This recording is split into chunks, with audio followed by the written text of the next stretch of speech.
Hello guys, another advice coming from me through my experience.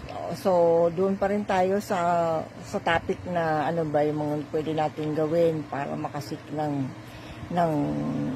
mga sa paggagamutan na mapadali kung tayo nahirapan at wala tayong financial capacity or resources. And another thing is may mga government agencies na pwede nating lapitan. Example, mga PCSO, Cancer Institute, Cancer Society, at tawag dito, may mga NGOs na tumutulong, nagbibigay ng help financially.